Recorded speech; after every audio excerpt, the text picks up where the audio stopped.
Okay, so today was the day when the first shipment of the White Dragon Omnibus edition came. 10 copies. And the reason it's 10 copies is because this is very expensive. This is 624 pages and it's $8.40 to print one book plus shipping. So this is a lot of money. And so I ordered 10 and see if anybody wants one. I'm selling them for, I have to sell them for $19.95, including shipping, signed copy. So if you want one, PM me. They came out really, really nice, I gotta say. I mean, they're beautiful, very thick, and they came out really nice. So I thought I'm just gonna read one thing out of the book, out of book 3, out of Alchemy, which is the prologue to Alchemy. Reading it for you. It's like a minute.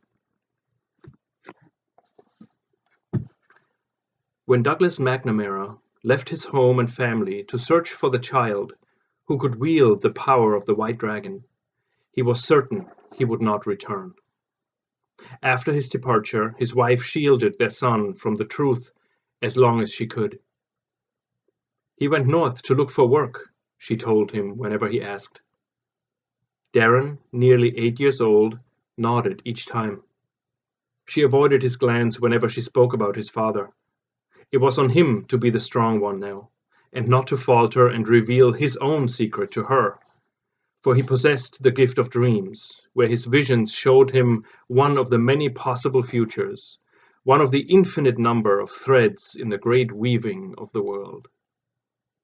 And the horrors he witnessed there reached back from a time not yet realized, from a point further along on the thread, to find him in the dark of his room each night.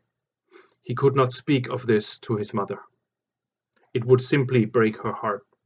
So he kept it to himself, tucked it away during the day, while busying himself work in the fields and stables. For there was much to do, for the land was scorched by heat, and harvest, like water, was sparse. Every morning, Darren walked across the desert to a small spring 2 miles to the east to fill 2 buckets with water. On his way back, the red sun rose over the endless steppe, and to any observer, it would have seemed as if the boy walked straight into it, disappearing into its relentless heat. Over the next 10 years, the water buckets mounted to a wooden pole he carried on his sunburned back became lighter as his body became stronger. He welcomed the strength of his youth, for it allowed him to sleep less, to dream less. But try as he might to stay awake, each night he returned to the horror of his dreams, in which he saw the day when the unimaginable came to claim him. At first his concern was solely for his mother. Without him there, she would not survive. But when he saw the red ship in his dream, its full sails glowing in dark crimson and blood dripping from the spars into the sea, when his arms could not oppose the will of the drums, commanding him to push the oar into the darkened water below without rest, his ankles chained to the planks, he lost all hope and will to continue living.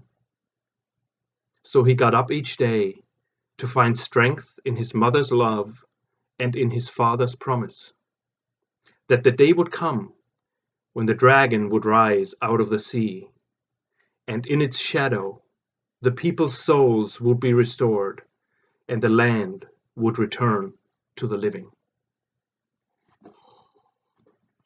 Anyway, want to buy one? PM me.